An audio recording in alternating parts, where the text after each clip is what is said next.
Hey friends, I hope you have a wonderful day, and this time I'm gonna be reacting to Geography Now Canada.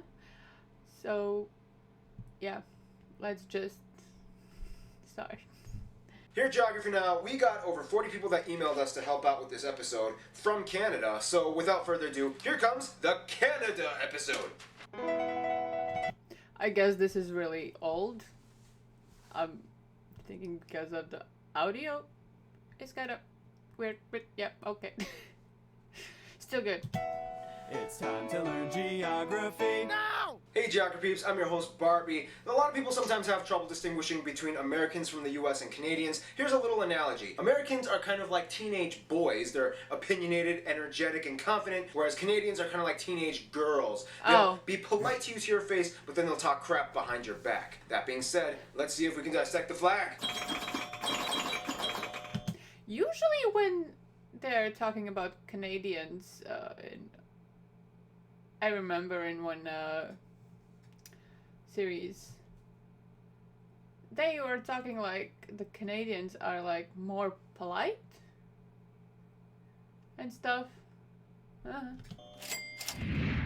The flag consists of a red field with a white square in the middle. In the middle of the entire flag lies a single 11-pointed red maple leaf. Red symbolizes the sacrifice during both world wars, and the white symbolizes the peace, tranquility, and neutrality of the country. The maple leaf has historically been a symbol of Canada for centuries, even during British rule. Some Canadians will tell you the 11 points symbolize the provinces, and the last one being for the territories, but that's not really true. That's just kind of how the leaf looks. Also keep in mind, Quebec would much rather fly this flag instead of the maple leaf, but we'll discuss more about that in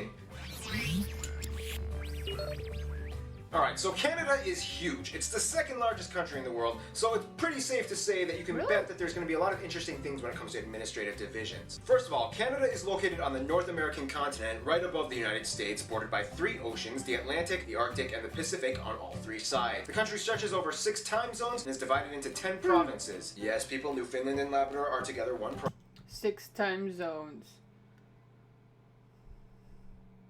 Latvia isn't just in one, so how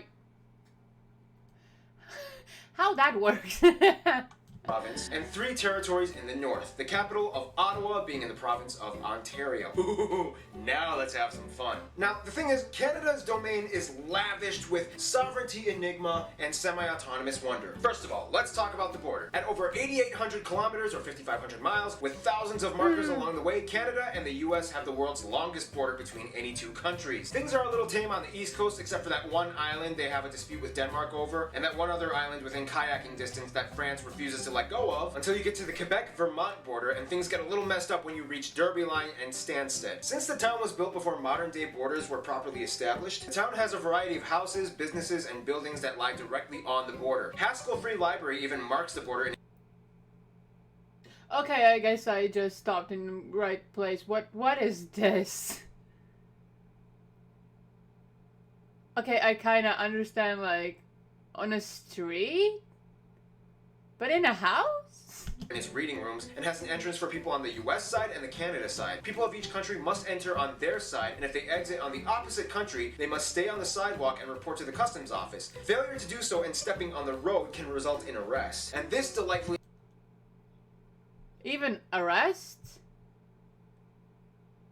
Isn't a bit too much, though. What? accidental slab of confusion known as the Northwest Angle that belongs to Minnesota, mostly owned by the Ojibwe tribe, situated on the Lake of the Woods, where you can find the reassuringly perfect getaway spots, Massacre Island and Little Massacre Island. The rest of the border tries as best as it can to cut straight on the 49th parallel, even though it zigzags a little bit, and 4 airports have runways that either straddle or are exactly parallel to the border. Somewhere around 80% of Canadians live within 100 miles or 160 kilometers to the border of the US, and the further north you go, things just get a little kind of fuzzy and neglected. They still have a little bit of trouble integrating the rest of the land the further up you go. There are only 2 main highways that lead to the Yukon and Northwest territories from the south, whereas there are virtually no roads leading to any of the provinces or territories into none of it. The only way to get into none of it is to either fly or take a boat. I mean, technically you could walk across the border, but that would suck. Speaking of none of it, That totally would.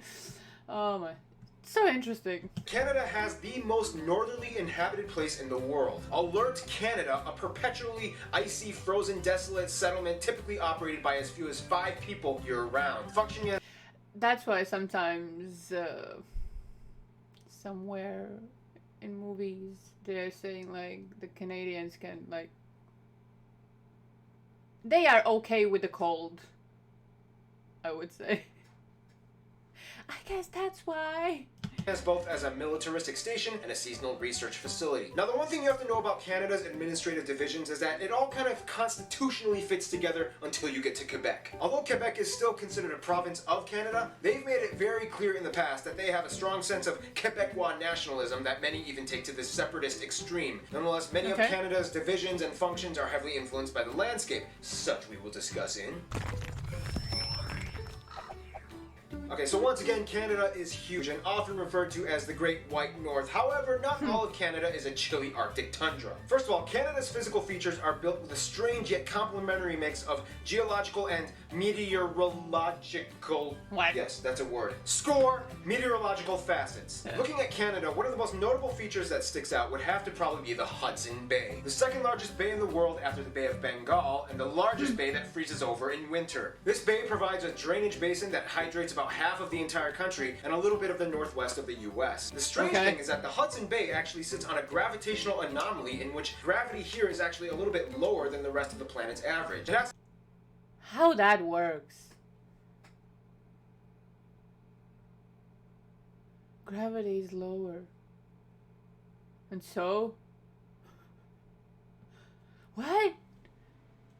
I got totally confused. I hope he will say it something more about it. has to do with some kind of sciencey reason about ground convection and ice melt rebound, yada yada yada. Hey guys, want to lose some weight? Try the new workout and diet trend, Hudson 90X. Our diet and workout plan includes going to the Hudson Bay. No, but seriously, almost nobody lives along the Hudson Bay. It's almost impossible to build roads with the rugged, splotchy rock landscape with too many ponds and lakes getting in the way for any straight highway to be built. Speaking That almost looks like Unreal.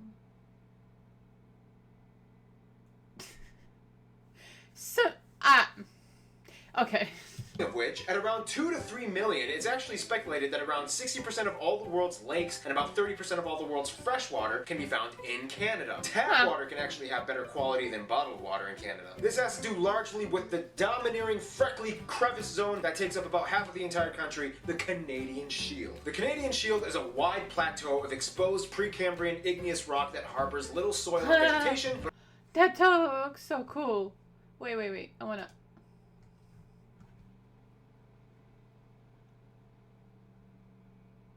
It kind of looks muddy, but so cool. Soil and vegetation, but offers a glory field of mining. Canada has some of the world's richest deposits of metal ores like nickel, gold, silver, and copper. 2/3 of all the cesium in the world comes from one mine in Manitoba, Burnick Lake. Fun little side note, Canada has the world's largest third-order lake island. That's an island in a lake on an island in a lake on an island. Located on Victoria Island, this little squiggly This is, I have heard somewhere else, I guess. 4-acre rock was discovered by map nerds who scrolled Google Maps just a couple of years ago. The island has no name and has most likely never had anyone step foot on it. I mean, I'll do it if nobody else will, but I might need I would do it too.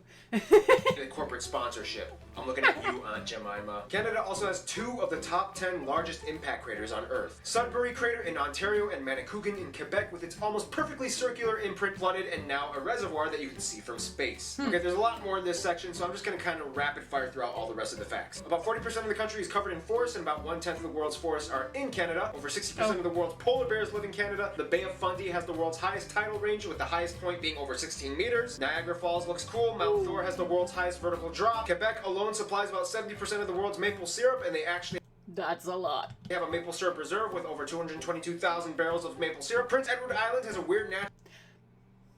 But who is eating like that much? America. Because in this, I don't know. Maybe in Latvia some are, but we are trying it. I'm kind of liking it, but it's not like, yeah, I need it at home at all times. You know. It's interesting. It's different. Natural phenomena in which the sands on the beach make this weird squeaking noise when you step on it. Here's some footage.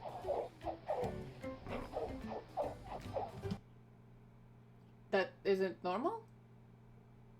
In Latvia, by the beach, it's the same?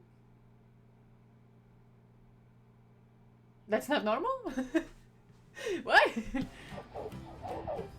The largest inland lakes besides the ones shared with the US and the Great Lakes are the Great Bear and Great Slave Lakes, named after the Slavey people. No, I'm not talking about slaves, I'm talking about the Slavey people. There's a difference. Okay. One we'll discuss in...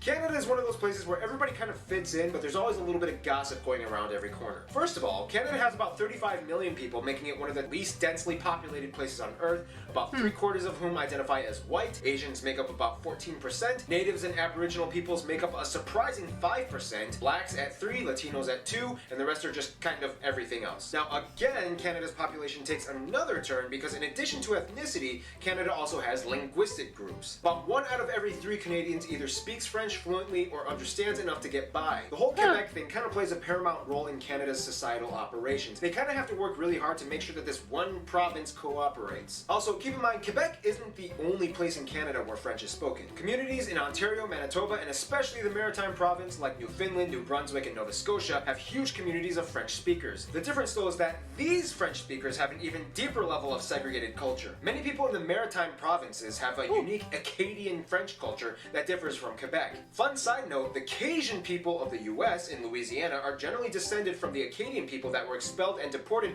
from these provinces by the British in the 1700s. Back then, the Louisiana Purchase didn't happen yet, so all of this area was still French. Yada yada yada, they came over and invented gumbo. So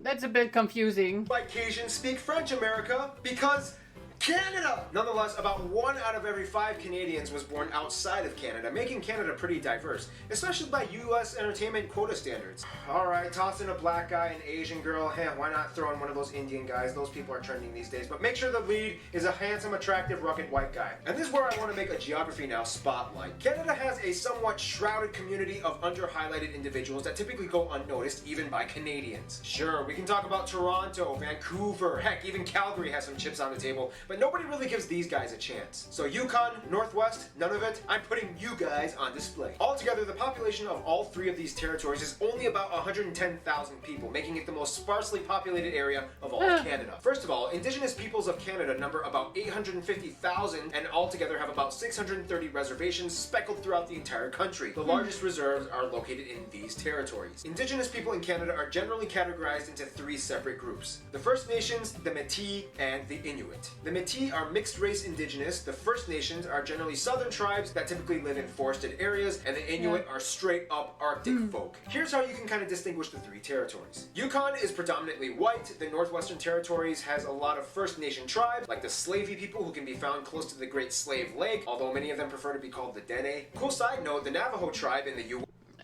I guess, yeah, so... no one thinks that they are slaves or something. West, to some extent, trace their heritage to these people. See how everything is connected, people? Finally, we reach Nunavut, which is almost exclusively Inuit. The Northwest Territories and Nunavut actually used to be part of the same territory, but then in 1999, Nunavut was like, I ain't having none of it, and became its own thing. No, but seriously, Inuit culture is one of the most underrated and culturally fascinating things you'll ever encounter. They speak Inuktitut, a cousin of the Greenlandic language. They can pretty much understand each other, and they have their own written script that you can find on street signs and traffic posts. They have a long history of vibrant traditions, rituals, games, music, and even cuisine. If you ever come here, make sure you try some whale blubber and watch a throat game song which looks like this. What a great way to make friends. Which takes us to... Canada is friends with everyone. The end.